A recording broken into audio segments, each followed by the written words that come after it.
What's up, fish tank people? Dustin's Fish Tanks bringing it to you from Aquascape's Aqualand. Your boy D drove 6 hours here and I was screwing around. I got all kinds of great stuff to show you here with Pondemonium, but I had to get with Tavia to give me the deal on this big pond here.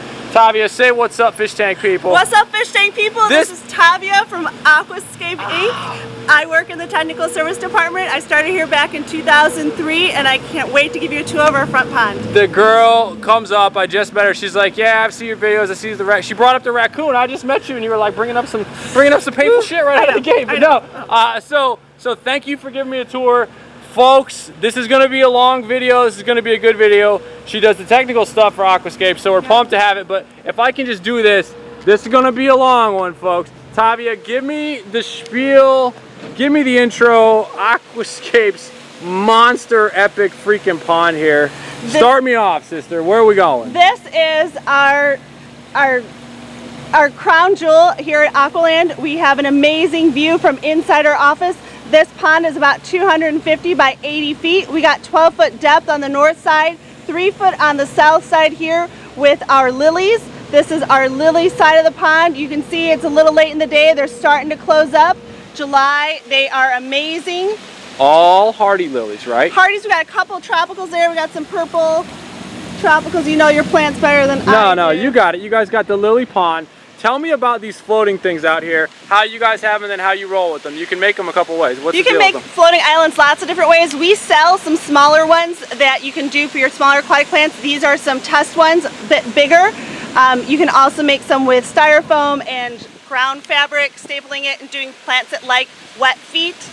Impatience would be one example. Disney, FYI, does that. Yeah. You see those huge floating islands out there. They also add shade to your pond, as well as, you know, beauty. They do have anchors to keep them from wandering all over the place on a windy day. And then behind them here, we've got, how big is this? Explain what's behind here, because this just looks normal to most people, but what's going on behind here? Yeah, this is kind of that secret thing. It's a 25 by 50 foot wetland. It's 4 feet deep. Awesome. We're actually pumping water up to it. It trickles through various levels of substrate where the bacteria gets to do its job. You know, the whole nitrogen cycle thing going there, ammonia, nitrite, nitrate.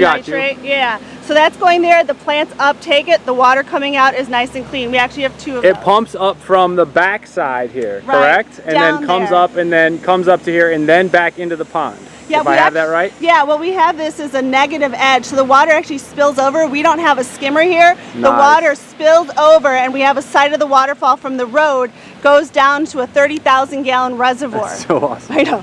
8-inch pipe, big pumps going up to our big waterfalls, about 166 gallons per minute. Down there, 166 gallons per minute? Yeah. That's it, big girl. That's pumps. it. The technical girl, They're bring like my height. Are they for real? Twice my weight. That's awesome. So that goes all the way up to way over there? Yeah. All right, so give me the deal. What do we got going on over here with these? These are our stacked slate urns. They're available for lots of different sizes. Here in our front, we're using it for some additional aesthetic interest, aeration. They look amazing in the winter covered with ice. And they're just, you know, giving us something to look at from in the office too. They look beautiful. And the hardy lilies. All right, we're gonna show this part, but I gotta show the whole setup here. You guys got the retail side, a lot of cool plants going on. If we can walk inside, because this thing is fully viewable, a lot of little fingerlings, some bigger koi, some fun action going on. Just show you guys, you know, in there what we got going on. So Tavia's gonna bring us inside. Let's go inside. Check out this working environment, folks. You guys can handle this here. Let me show you inside here. All right, so we're rolling in. Bring it, girl. Let's go. It's cool. It's also a heck of a lot cooler because it's hot out there. So we roll inside of Aquascape.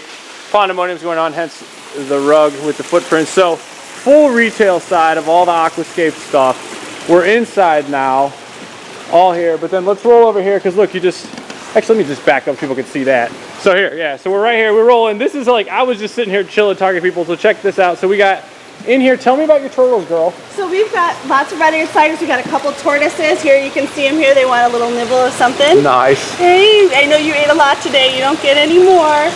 And we got that. We've got our tortoises back there. We got some lights for them. There's sun in you got tortoises back there too. Yeah, Greg and Turtle. Greg's the turtle dude. This is the turtle. He calls himself the pond guy, but turtles were his first love. Turtles are his thing. Yeah. Don't tell anyone what I did with my turtles. Hey, so you had some babies in here though with the turtles at one point? In the stand in the back in the spring, we've had them come up and actually lay back there, and we collected them and raised them in an incubator. Cool. So we're walking through here now. This is the headquarters of Aquascape Inc. And they've got about 100 people. Is that what you said? 100 people working here? 125 working here at site, and then some off location. All right, but check this out, folks. I mean, like full windows, like full deal, coming out here. Silver LEED certification. Oh, nice. This is cool because every time I walk by it goes like that. See that? I thought it was triggered by me. It's just on a timer. I was like, oh, I'm special. Is it? Water flow. Once it fills up, the beak opens up. Gotcha. That's so the technical side of the magic. Roll through here. So let's get real quick. What happens here with the herons? I know you were telling me about. Yeah. So we have herons and we've had kingfishers as well. They'll come and land on those dead branches, but because the water's deep and we don't have shallow shelves, they're wading birds. They can't actually walk in and wade. Gotcha. So they just look at the tasty morsels, but they have been unable to get them. They cannot get them. They cannot get them. All right, so we'll continue to walk out here and show everybody what's going on. I absolutely went and trounced to this place by myself without anybody giving me a tour. I walked out this door right here, and then it closed behind me and I was locked out. Tavia, lead the way. All right. She was smart to put the thing in the door. All right, so we're walking over here. And again, the dimensions on this pond, Tavia, because I mean, we're walking around 200. Yeah, 250 by 80, 12 feet deep. All right, and you cannot see the 12 feet deep, but let's do the hopscotch thing and roll over this way. You can see it flows from one to the other. There's a little yeah. I got to give some. Love the lilies right here too. Though that particular species is awesome.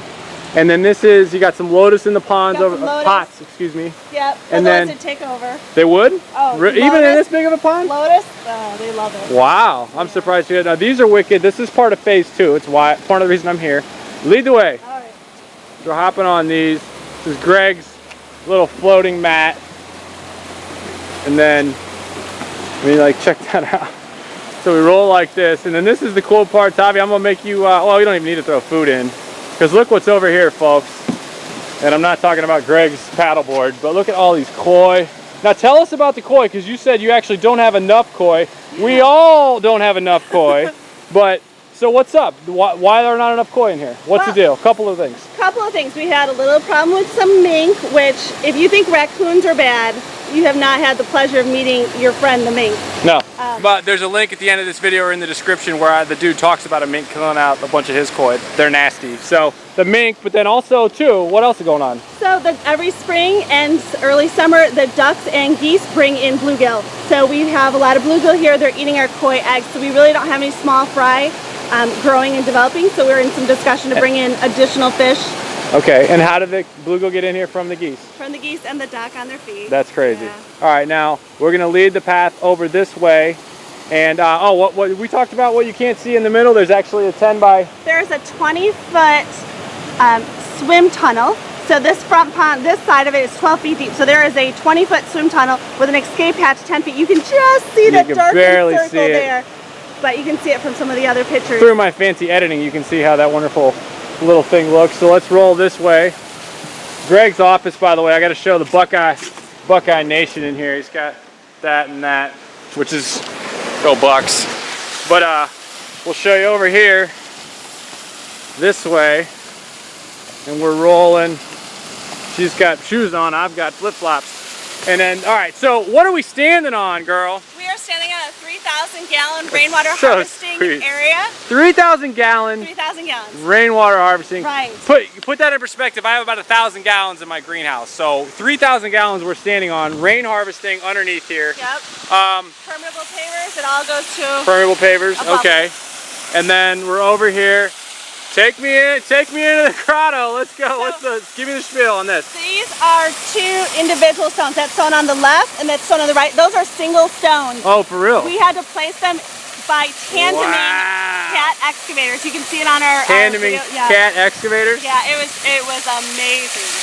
That's crazy. They're huge stones. We handpicked them down in Missouri. Missouri got some good rocks. I got those rocks from my pond. I think we're from Missouri. I wonder why that is. Is it because of the weathering of them, or what's the deal? They have this good character. So lead the way. A lot of character that weathers. So this is just our secret path to our cave. got that weathered limestone. Oh, how so cool it's is just like a native cave. No, we haven't had any bats roost yet. No? That would be amazing. That would be pretty so crazy. Cool. That would be just the Bats? top. It would be so cool. It keeps the teenagers from making out in here, or what's the? This is I mean, this is really legit, folks. Like, you could, like, this was not easy to do. No. And tell me about the construction of this as we roll in. So this was a concrete vault. So it's think of an Oreo cookie, a Right. top and a bottom, put together, and then we hand did all of the slate stone. Wow. That's BJ crazy. came from up north, helped us with that. Got our ferns just growing right in here. And we roll into this. This is so cool. Wow. Tried to get the camera wet. That's awesome. Oh, it's so cool. Well, listen, sister, thank you so much. Thank you so much for the tour. Thanks to our friends at Aquascape for having me out here. Hang on, everybody. Good.